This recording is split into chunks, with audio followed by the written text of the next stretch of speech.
Hello student, today I am going to explain you explanation of chapters 20, 21 and 22.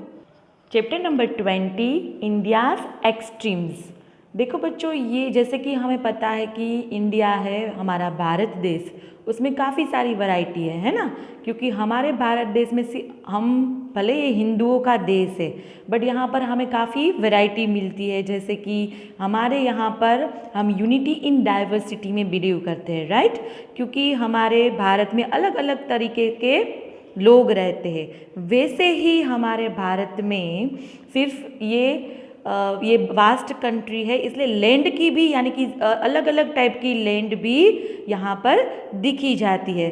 तो यहाँ पर हम देखेंगे कि कुछ हिस्सों में बहुत बर्फ़ है, बहुत ठंड है, कुछ हिस्सों में बहुत गर्मी है, कुछ हिस्सों में बहुत बारिश होती है और कुछ हिस्सों में जैसे कच्छ है हमारा मोरबी के पास ही आया है ना, तो वहाँ पर कम बारिश होती है।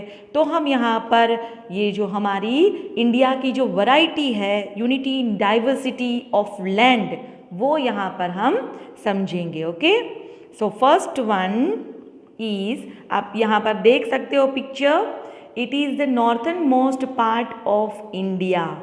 ये कौन सा पार्ट है इंडिया का? Northern most part of India, जो कहाँ पर आया है? जम्मू एंड कश्मीर में। अगर जम्मू और कश्मीर में आप गए होंगे तो आपको पता होगा कि वहाँ पर पूरा बर्फ़ से पूरा ढका हुआ है।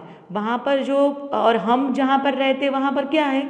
गर्मी है, राइट। और जो नॉर्दर्न मोस्ट पार्ट इंडिया का है, जैसे कि सिंचन ग्लेशियर, जो कहाँ पर आया है? जम्मू एंड कश्मीर में आया है। तो वो कहाँ कैसे है? वो पूरा बर्फ़ से ढका हुआ है, राइट।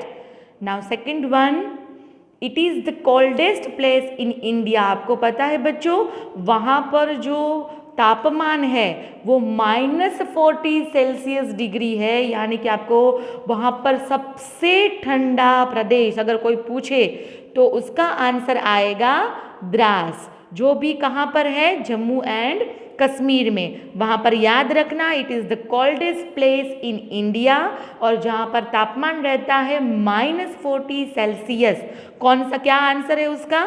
द्रास। ओके, और it is located in Jammu and Kashmir, right.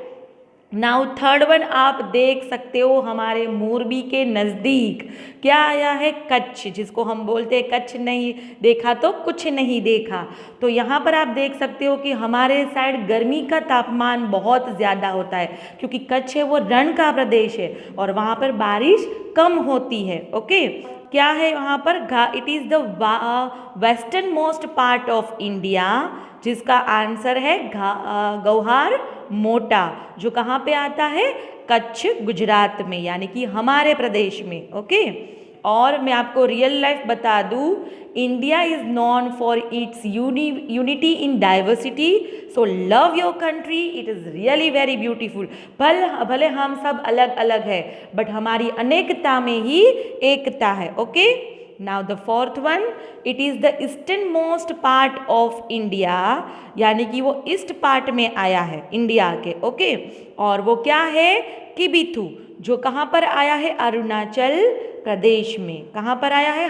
अलग अलग, कहीं पे बर्फीला, कहीं पे और उससे भी ज़्यादा ठंडा, कहीं पे गर्मी है तो कहीं पे नदी वाला यानी कि मॉइस्चर वाला तापमान है। अब यहाँ पर हम देखेंगे fifth one, it is the southern most point of India, जिसका आंसर है इंदिरा पॉइंट। वो कहाँ पर आया है? It is located in Andaman and Nicobar island.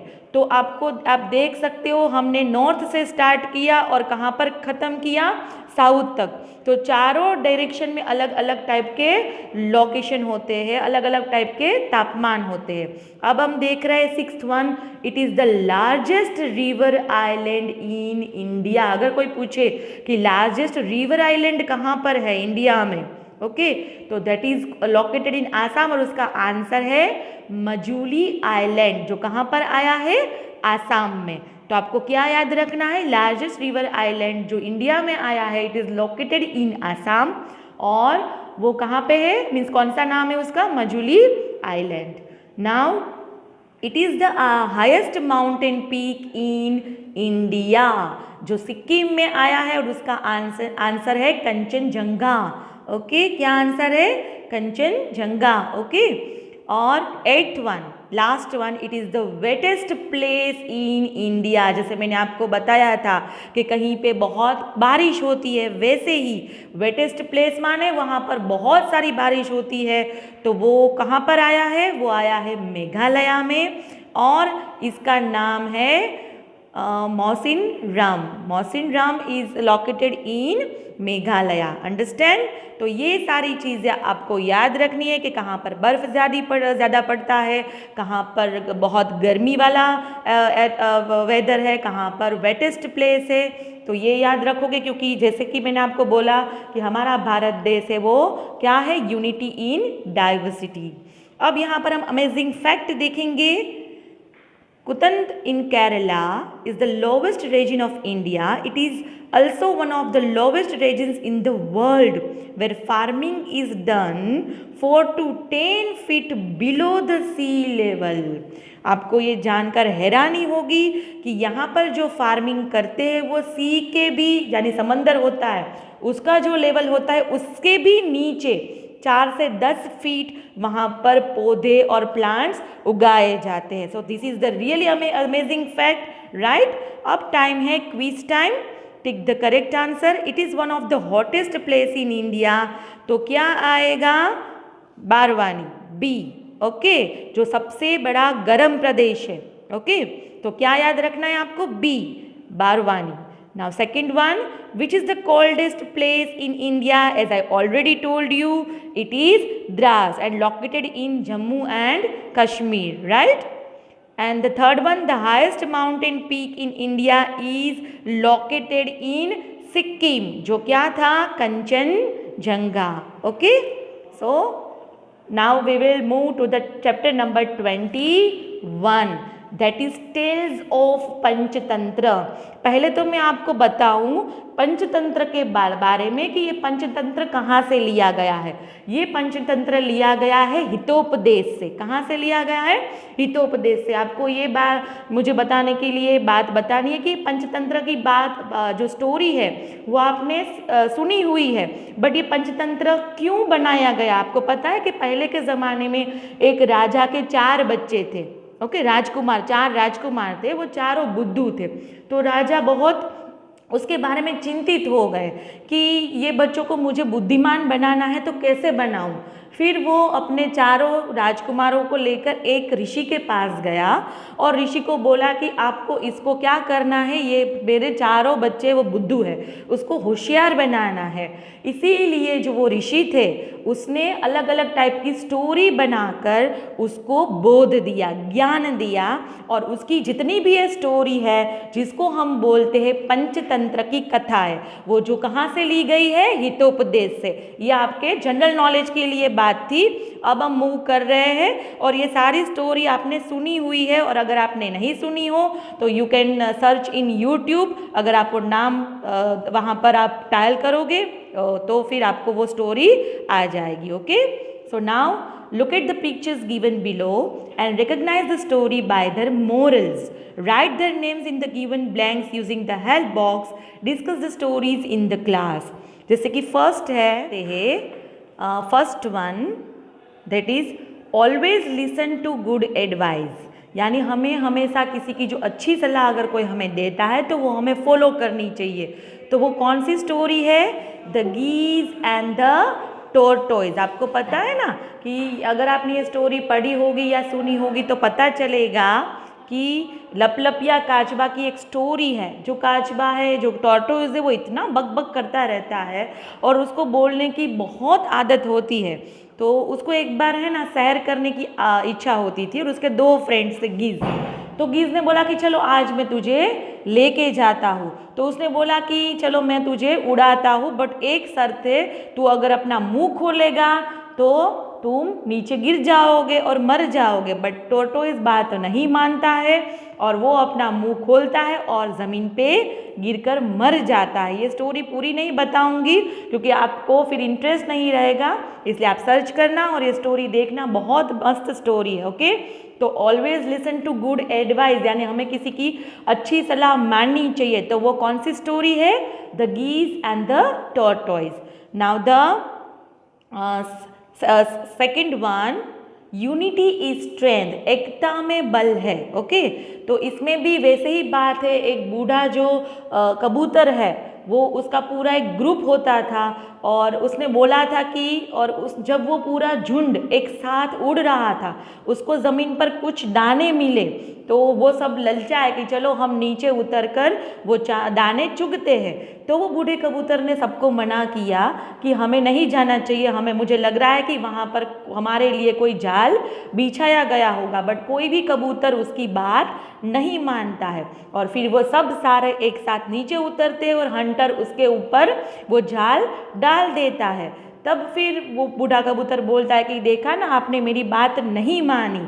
फिर सब बोलते कि सॉरी बट अब आप बताइए, अब हम सबसे बड़े हो, आप हमें कुछ एडवाइस करो कि हम इसमें से कैसे बाहर निकल सकते हैं। फिर वापस बूढ़ा कबूतर बहुत बुद्धिमान होता है तो उसने बोला कि चलो अब हम ये जाल को लेकर उड़ जाते हैं सभी साथ, क्योंकि हम साथ में हैं तो पूरी जाल को लेकर हम उड़ सकते हैं। तो यहाँ पर हमें पता चलता है यूनिटी इज स्ट्रेंथ। अगर आप सब साथ में हो तो आप किसी भी चीज़ का मुकाबला कर सकते हो, यानी कि यूनिटी इज स्ट्रेंथ। तो वहाँ कहाँ से हमें पता चलता है, कौन सी स्टोरी है उससे related? The hunter and the doves. Okay, now the next one is yes, intelligent wins over might. अगर आप बुद्धिमान हो तो आपको कभी कोई प्रॉब्लम नहीं होगी। यहाँ पर आपको दूसरी चीज़ भी सीखने को मिलेगी। मैं आपको बताऊँ कि जब भी आप फ्रेंडशिप करो किसी के साथ, पहले उसको परखना ज़रूरी होता है। अगर आप किसी पे ऐसे ही ट्रस्ट कर दोगे तो आप भी कभी धोखा खा सकते हो। ये तो मंकी है जो समझ गया था और मंकी बुद्धिमान होते हैं इसलिए वो बच गया। इसलिए मैं पूरी स्टोरी नहीं बताऊंगी, आप इसका सर्च करना कि क्रोकोडाइल उसको खाने के लिए उसके साथ फ्रेंडशिप करता है और फिर क्या होता है वो आप आगे स्टोरी में देखना। ओके, नाउ अभी टाइम है quiz time. Write the morals of the following Panchatantra stories. First one is the swan and the owl. ये भी बहुत मस्त स्टोरी है। तो वहाँ पर आपको कौन सा मॉरल मिलता है? प्राइड लीड्स टू डिजास्टर, यानी कि अगर आपको अपने पे बहुत घमंड होता है तो एक दिन वो घमंड का नाश होता है। अपना जो रुतबा है उसको हमेशा संभाल के रखना है। तो हमें क्या सीखना चाहिए? हमें ज़्यादा घमंड नहीं करना चाहिए। Now next one, the heron and the crab. उसमें से आपको क्या सीख मिलेगी? ग्रीड इज हार्मफुल, यानी ज़्यादा लालच है वो बुरी बला होती है। हमें हमेशा जो हमारे पास जितना है we have to satisfy what we have. हमारे पास जो है उसमें हमें सेटिस्फेक्शन रखना चाहिए। Now we will move to the real life. Every Panchatantra story has a moral. When you read a story, find out and think about the moral of the story. Read 2 Panchatantra tales and discuss their morals in class. Means आप जब भी ये lockdown ख़त्म होगा और आप school पे आओगे तब मैं पूछूंगी कि किसने ये स्टोरी देखी है और आपको यहाँ पर सबके सामने स्टोरी बतानी है। Okay, now we will move to the amazing fact. The Panchatantra tales have been translated into more than 50 languages of the world. हमारा जो पंचतंत्र, हमारा जो इतिहास है, हमारा जो है वो 50 लैंग्वेज में ट्रांसलेट किया हुआ है। आप सोचो कि हमारे भारत देश की जो संस्कृति है वो हर एक देश में क्या है, उसका नाम है। Okay, now we will move to the 22nd chapter, famous Indian sports person. सबसे पहले देखते हैं हम, ओके, ये वाला आपको यहाँ पर पिक्चर दिख रहा है।